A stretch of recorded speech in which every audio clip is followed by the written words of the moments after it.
Assalamualaikum warahmatullahi wabarakatuh. Yang terhormat Bapak Hasan Zayadi SSI MSI selaku dosen pengampu mata kuliah Ekologi Umum Fakultas Matematika dan Ilmu Pengetahuan Alam kelas Biologi A. Pada kesempatan kali ini, kami dari kelompok 2 kelas Biologi A yang beranggotakan sebagai berikut. Halo, saya Dian Uswatul Hasanah dari Universitas Islam Malang, Fakultas Matematika dan Ilmu Pengetahuan Alam, Prodi Biologi kelas Biologi A, Angkatan 2019. Halo, saya Olivia Andaresta, mahasiswi Universitas Islam Malang, Fakultas Matematika dan Ilmu Pengetahuan Alam, Program Studi Biologi, kelas Biologi A, Angkatan 2019. Halo, nama saya Riza Sapadwi Ramadhani dari Universitas Islam Malang, Fakultas Matematika dan Ilmu Pengetahuan Alam, Prodi Biologi, kelas Biologi A, Angkatan 2019. Halo, saya Intan Triksi Fadina, mahasiswi Universitas Islam Malang, Fakultas Matematika dan Ilmu Pengetahuan Alam, Prodi Biologi, kelas Biologi A, Angkatan 2019.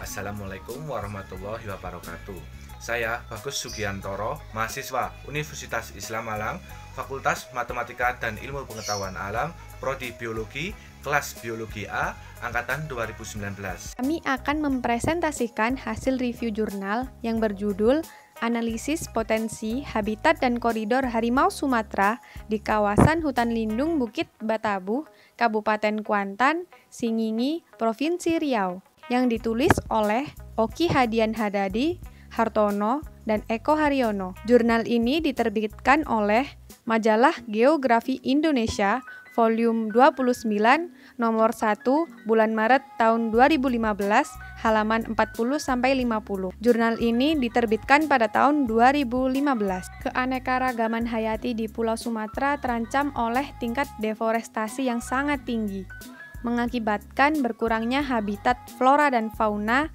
sehingga terjadi degradasi dalam 25 tahun terakhir yang ditunjukkan dengan hilangnya lebih dari 2/3 luasan hutan, terutama di dataran Pulau Sumatera. Kerusakan yang ada tidak hanya berdampak pada kondisi fisik bentang lahan, ketersediaan air, serta perubahan iklim saja, tapi juga berdampak pada eksistensi spesies-spesies yang selama ini menggantungkan hidup dari hutan alam, di antaranya satwa-satwa liar. Harimau atau Panthera tigris merupakan satwa liar yang sangat adaptif karena dapat ditemukan di berbagai tipe habitat. Di Indonesia, hanya harimau Sumatera yang masih dapat ditemukan.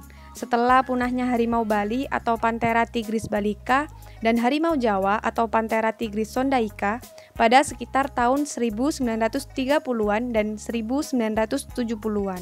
Di Pulau Sumatera, harimau dapat ditemukan mulai dari ujung utara di Aceh hingga ke ujung selatan di Lampung.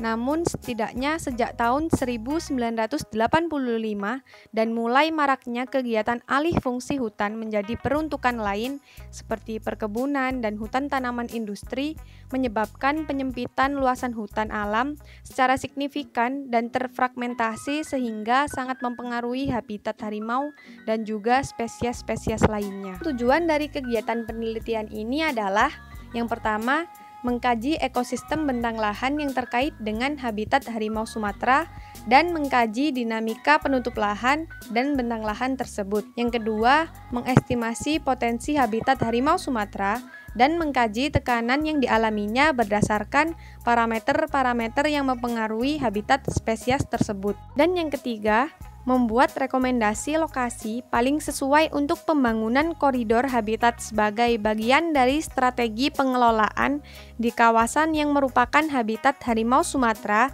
sekaligus kawasan tempat aktivitas manusia. Metode penelitian. Proses penelitian ini dibagi dalam 2 tahap, yaitu 1. Tahap identifikasi kualitas habitat yang direpresentasikan dalam meningkatkan kesesuaian habitat bagi harimau Sumatera dan mengkaji perubahannya. 2. Dan analisis identifikasi potensi lokasi untuk pembangunan koridor habitat dengan mengintegrasikan data-data yang menjadi parameter kesesuaian habitat bagi harimau. Proses analisis dilakukan dengan metode penilaian dan pembobotan. Informasi nilai dan bobot berdasarkan referensi dan ahli harimau Sumatera. Pada dasarnya, seluruh area penelitian merupakan lokasi habitat harimau Sumatera, terindikasi dengan fakta bahwa di masa lalu kawasan ini merupakan alam yang ditemukannya. Kondisi demikian memicu suatu keadaan bahwa saat ini tidak semua area menjadi sesuai lagi menjadi habitat bagi harimau Sumatera. Sekalipun seras tersebut merupakan hutan alam, sehingga penilaian tentang kualitas habitat-habitat harimau Sumatera di lokasi penelitian ini perlu untuk dilakukan. Hasil yang didapatkan adalah sebaran area dengan 3 klasifikasi, yaitu sesuai, agak sesuai, dan tidak sesuai. Informasi kesesuaian habitat yang dihasilkan adalah kesesuaian habitat 2013 dan 2002, yang kemudian dikaji sebaran tingkat kesesuaian. Hasil dan pembahasan. Dinamika bentang lahan direpresentasikan oleh perubahan penutup lahan dari tahun 2002 hingga 2013. Kecenderungan yang terjadi adalah berkurangnya tutupan hutan alam yang berubah menjadi objek lain yang didominasi oleh perkebunan kelapa sawit.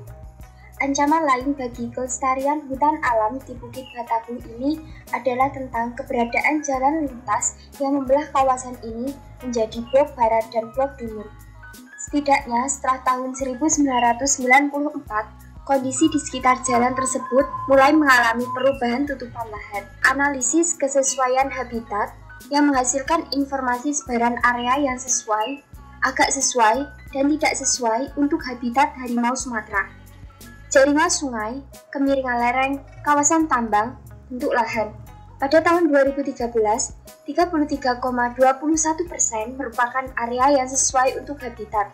36,79% merupakan area yang agak sesuai, dan untuk 30% merupakan area yang tidak sesuai. Penurunan kualitas habitat lebih banyak disebabkan oleh hilangnya tutupan hutan alam menjadi peruntukan lain, yang kebanyakan menjadi perkebunan.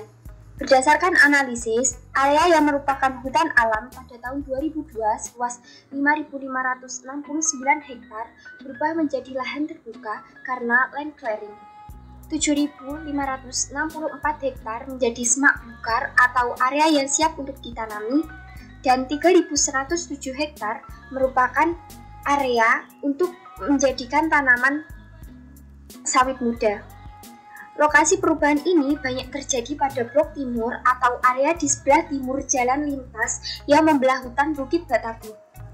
Rentang waktu 12 tahun menjadikan tanaman sawit yang pada tahun 2002 masih berusia muda menjadi semakin dewasa pada tahun 2013 yang ditandai dengan ketinggian pohon yang semakin meningkat. Hal ini terkait dengan intensitas aktivitas manusia yang berada di lokasi tanaman sawit muda lebih tinggi dibandingkan aktivitas manusia pada lokasi tanaman sawit tua. Tanaman karet cenderung lebih disukai oleh harimau karena kondisinya yang mirip dengan hutan alam. Klasifikasi tingkat perubahan ini mengacu pada nilai yang berubah dari hasil analisa perubahan kesesuaian habitat dengan rentang nilai yang ditunjukkan pada tabel 1. Membangun koridor habitat bukan hanya tentang bagaimana cara membangun suatu kawasan yang bisa dijadikan area lintasan bagi satwa, namun juga mengenal bagaimana cara untuk menentukan lokasi yang optimal. Karena pembangunan koridor akan mempengaruhi kondisi lingkungan sekitar, termasuk pola perubahan aktivitas manusia yang selama ini terjadi di sekitar lokasi, sehingga diperlukan kajian yang cermat dan hati-hati. Bukit Batabu ini seperti yang tersaji pada gambar 8 yang secara administratif termasuk dalam Desa Kasang, Kecamatan Kuantan Mudik. Lokasi yang direkomendasikan adalah area dilewati oleh sungai kecil karena keberadaan jembatan pada sungai dapat menyamarkan bentuk koridor. Terdapat 3 jembatan pada area yang direkomendasikan untuk dibangun koridor. Beberapa tantangan dalam penerapan koridor habitat di wilayah ini adalah keberadaan bangunan di sekitar jembatan, tinggi jembatan yang kurang tinggi, dan kendaraan berat yang sering melintas menginggit.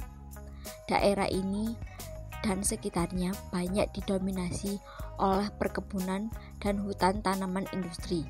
Jembatan menjadi fokus penting bagi keberadaan koridor tersebut. Untuk mengoptimalkan efektivitas koridor habitat di area yang telah ditentukan, maka isu-isu terkait pengelolaan kondisi lingkungan di sekitar lokasi koridor perlu untuk ditindaklanjuti.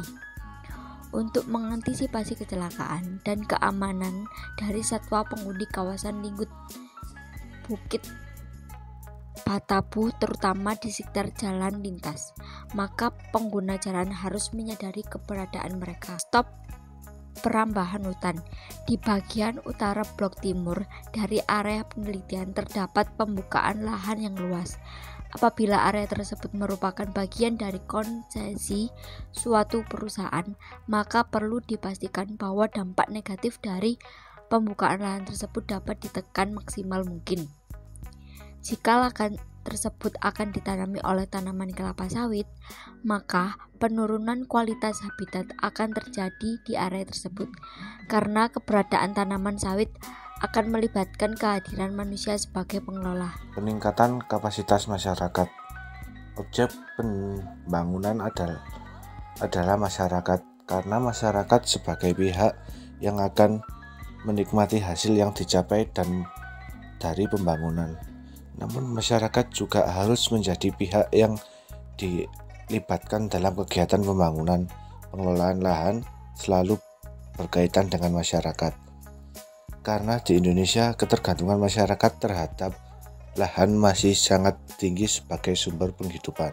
Kesimpulan pada review jurnal kali ini yaitu ada 2 tahap penelitian, yaitu tahap identifikasi kualitas